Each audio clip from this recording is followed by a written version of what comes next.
en débattant des enjeux de société. Ben, c'est la fin de semaine du Super Bowl. C'est toujours dans une ville, là, un événement qui attire beaucoup de monde, comme on dit, la ville et football dans ces cas-là. Collègue Stéphane Cadorette, spécialiste football au Journal de Québec, Journal de Montréal, est avec nous. Salut Stéphane. Salut Mario. Et t'acceptes de nous parler parce que toi, il est très très tôt. T'es déjà à San Francisco, là, dans le fuseau horaire de la Californie. Ouais. Je te dirais qu'en ce moment, là, je te ferai pas vivre l'ambiance Super Bowl à matin à 5h15 à peu près ici, là, mais je suis capable de t'en parler pareil parce que j'ai pris des bons bains de foule là, jusqu'ici.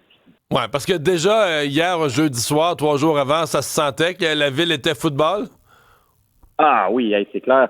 Tu disais, il y a beaucoup de monde en ville. Beaucoup, ça se chiffre à 1,3 million de visiteurs. C'est ça qu'on attend. C'est fou, hein? La game, dimanche.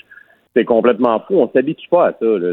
Moi, ça fait plusieurs que je fais, puis à chaque fois, tu te dis, OK, il me semble que c'est pire que l'année d'avant. Il y a encore plus de monde, encore plus de frénésie. Puis pourtant, ben, c'est bien le cas à chaque année. Mario, à chaque fois que je t'en parle, je te dis, le monde qu'il y a en ville, qui débarque, qui investissent le centre-ville pour aller au fan experience, c'est une espèce de, si on veut, là, de carnaval, de festival du football avec toutes sortes de trucs à faire. Tu peux aller faire des visites. C'est comme un musée un peu du football. C'est hallucinant. Quand on est dans une ville comme ça, où, parce que dans le fond, le Super Bowl, là, c'est la ville, dans ce cas-ci, les 49ers de San Francisco se sont pas rendus au Super Bowl. Donc c'est comme deux équipes étrangères à la ville qui s'affrontent. Est-ce que dans la ville, je suis convaincu qu'il y a beaucoup de chandails des Pats, beaucoup de chandails des Seahawks. En théorie, Seattle, c'est plus proche, mais est-ce qu'il y a plus de chandails d'un et de l'autre? Je te dirais qu'à date, je vois peut-être plus de Seahawks. Comme tu dis, géographiquement, ça s'explique. Puis tu disais, c'est des équipes pas nécessairement familières avec la ville, mais les Seahawks, c'est l'ennemi juré ici. Là. C'est ça qui est drôle. C'est ça. C'est des rivaux de division. C'est un peu comme Canadien nordique à l'époque. C'est une très grosse rivalité, peut-être pas à la même amplitude, là. Mais Seahawks 49ers, ça se déteste. Donc, il y a un peu ça aussi qui est drôle, là, qui est un peu folklorique là, cette semaine. Mais quand même, les partisans des Patriots, on le sait, Mario, là, ça voyage beaucoup, ça se déplace. Fait que je serais pas ils vont peut-être arriver aujourd'hui, par exemple. Là, les gens de Boston, les partisans des Pats vont peut-être arriver aujourd'hui. Totalement d'accord. C'est là que je m'en allais. Je suis convaincu qu'en fin de semaine, ils ont la réputation là, depuis des années de voyager beaucoup pour suivre leur équipe. Je suis convaincu que ça va débarquer. Bon, parlons un instant au-delà de l'événement. Parlons un peu de football. Tu t'attends à quoi? Parce que à première vue, bon, là, je vais parler pour moi, mais à première vue, les Pats n'ont pas d'affaires là. Ils ont profité là, de cet accident. Bo Nix, le corps arrière des Broncos de Denver qui se blesse à la toute dernière minute du match précédent. Les Pats passent. Est-ce qu'ils s'en vont se faire massacrer par les Seahawks? Je pense pas, personnellement. C'est ça à quoi ça me fait penser, Mario? Ça me rappelle 2001, quand les Patriots étaient arrivés au Super Bowl avec un coach de deuxième année en Bill Belichick, un corps arrière de deuxième année qui était jusque-là inconnu en Tom Brady, puis il s'en allait contre les Rams. Puis, écoute, à cette époque-là, les Rams étaient tellement dominants. Rappelle-toi, on les baptisait le Greatest Show on Turf, là. C'était une machine de football offensive, défensive. Les deux côtés du ballon étaient tellement tout puissants. Je pense qu'ils étaient favoris par 14, les Rams. Puis là, les Patriots étaient arrivés. Puis, c'est là que ça avait parti la dynastie. Je te dis pas qu'ils vont battre les Seahawks, mais je pense qu'ils vont donner une opposition supérieure à ce que bien des gens semblent s'attendre. Ouais.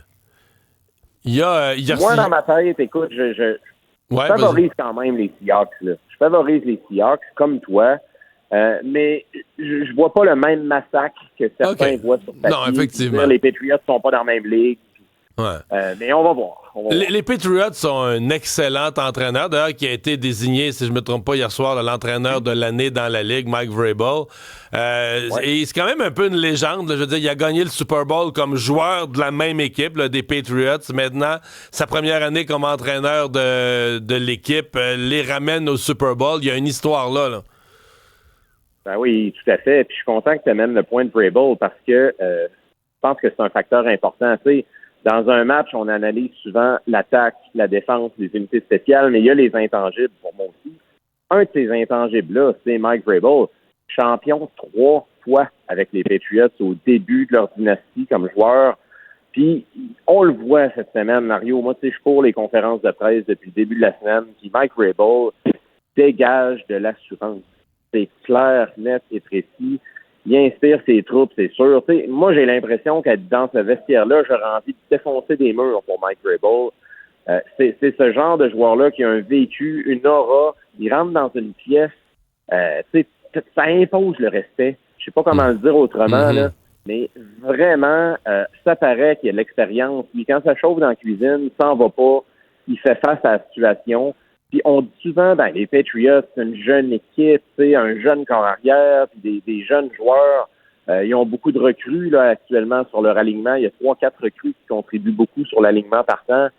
Mais quand tu as un entraîneur d'expérience qui aime ça, qui a vécu toutes les situations possibles et imaginables, c'est pas cliché de dire que ça peut transformer une équipe complètement. Stéphane, tu étais aussi à la conférence de presse hier de Bad Bunny qui était plus que couru, là.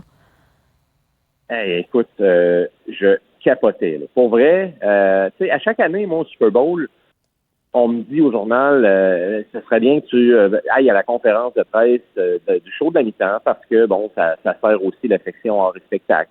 C'est que ça me permet de comparer. Oui, puis il y a quand même une partie des spectateurs qui regardent plus le spectacle de la mi-temps que le match lui-même. Là. Oui, totalement, Mario. Ça, c'est pas exagéré de dire ça. Là. Il y en a plein là, qui se rassemblent, puis le gros trip, c'est plus ça que le match. Puis là, bon, ils regardent le match, puis ils deviennent accros au foot tranquillement. Puis c'est ça un peu le but de la NFL. Là. Il y en a beaucoup qui disent. Il me semble que c'est pas le public cible, Bad Bunny, mais la NFL veut étendre ses tentacules à la grandeur de la planète. De plus en plus, c'est l'objectif avoué. On joue des matchs dans tout plein de pays. Puis on veut dépasser le cadre typiquement américain. Puis quoi de mieux que d'amener un artiste comme Bad Bunny? Tu sais, écoute, là, sur Spotify, 19,8 millions d'écoutes en 2025. Là, c'est de loin en avant. Milliards d'écoutes, oui. Non, c'est important de le préciser, le milliard. Puis, tu sais, ça a été l'artiste le plus téléchargé au monde. Il a amené la musique latino carrément à un autre niveau là, qui était inimaginable. Puis hier, moi, je l'ai senti vraiment, là, cette espèce d'engouement autour de Bad Bunny. Je suis arrivé à la conférence de presse super tôt. On avait eu un mémo de la NFL qui disait, tu sais, dormez pas trop là, demain matin. La salle de conférence ouvrait à 10 heures. Moi, je suis arrivé vers 8h, 8h30. Il y avait une file. Écoute, on s'est prévu à l'aéroport de Toronto là, pour aller à la sécurité. Une fois que tu es en dedans, une file mais interminable. J'ai mis des photos sur notre site puis dans le journal. Tu te disais, voyons, ça finira jamais. Tout ça, c'était 1h30 avant la conférence de presse, avant l'arrivée de Bad Bunny. Puis là, dans le parterre de journalistes, c'était immense, puis ça criait, j'avais jamais vu une espèce d'atmosphère d'électricité comme ça pour un show de la mi-temps. Ah oui, carrément, c'est le bon mot, Mario. On a fini, mais t'as-tu le chiffre? Combien vous êtes de journalistes de partout dans le monde au Super Bowl? Si on inclut ceux qui y vont pour le culturel, le sportif, l'événement, c'est combien de journalistes? As-tu une idée? Il y a tellement de monde. Oui, bon an, mal an, Mario, là, ça tourne entre 5 et 6 000 là, autour de ça. On n'a pas le chiffre précis, mais on nous dit toujours là, au-delà de 5 000, au-delà de 6 000. Fait qu'on est dans ces eaux-là. Bon match! Bon match, mon cher. Profites-en bien. Merci. Salut, Stéphane Cadoret, journaliste football, journaliste sportif, mais spécialiste du football aujourd'hui.